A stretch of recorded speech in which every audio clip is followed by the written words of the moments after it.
უმაღლესი საბჭოს პლენარულ სხდომაზე ინტერპელაციის წესით აფხაზეთის ავტონომიური რესპუბლიკის განათლებისა და კულტურის მინისტრს ბექა ღვაჩლიანს მოусმინეს, რომელმაც პასუხი გასცა დეპუტატების მიერ წინასწარ წერილობით დასმულ შეკითხვებს. ბექა ღვაჩლიანმა ისაუბრა აფხაზეთის განათლებისა და კულტურის სამინისტროს ხელშეწყობით განხორციელებული და მიმდინარე აქტივობების შესახებ. საზღვარგარეთ და საქართველოს უმაღლეს სასწავლებელებში აფხაზეთიდან დევნილი სტუდენტების ერთიანი ელექტრონული მონაცემთა ბაზის ჩამოყალიბების, ოკუპირებული აფხაზეთის ტერიტორიაზე არსებული საგანმანათლებლო და სახელოვნებო დაწესებულებების აღსაზრდელებში ქართული ეროვნული ცნობიერების ჩამოყალიბება განმტკიცებისთვის აუცილებელი ღონისძიებების გატარების შესახებ. მინისტრის გამოსვლის შემდეგ შეკითხვები დასვეს და საკუთარი მოსაზრებები გამოთქვეს უმაღლესი საბჭოს დეპუტატებმა.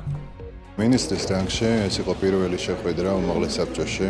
განვიხილეთ რა პროგრამები, რა პროექტები გაგვეჩნია. მივესალმები მსგავს შეხვედრებს, რადგანაც ეს აუცილებელია, რათა ერთობლივი ძალებით ცენტრალურ ხელისუფლებასთან ერთად ჩვენ მივიღოთ ის ზომები, რომ მაქსიმალურად უზრუნველყოთ ახალგაზრდების სრულფასოვანი განათლების მიწოდება და ნებისმიერი საკითხი, მის მიღებულობა ჩვენ გაგვეჩნია ნებისმიერ პროგრამასთან, რომელიც ხელს შეუწყობს ამ ახალგაზრდების განვითარებას. მიუხედავად იმისა, რომ რამდენიმე თვეა მუშაობს დეპუტატებზე ძალიან კარგი შთაბეჭდილება მოახდინა მინისტრის პოზიცია. უკვე აი ამ მოკლე დროში რისი გაკეთება მოხერხდა და რაც ყველაზე მთავარი და მნიშვნელოვანია მინისტრს მთლიანად სამინისტროს ძალიან კარგად აქვს გაცნობიერებული რა უზარმაზარი პასუხისმგებლობა აკისრია მას ამ განათლებისა და კულტურის სფეროში, როგორც ენგურს გამოღმა მოგეხსენებათ, ასევე ჩვენი სკოლები ფუნქციონირებენ ენგურს გაღმა, სადაც არის ურთულესი და უმძიმესი მდგომარეობა.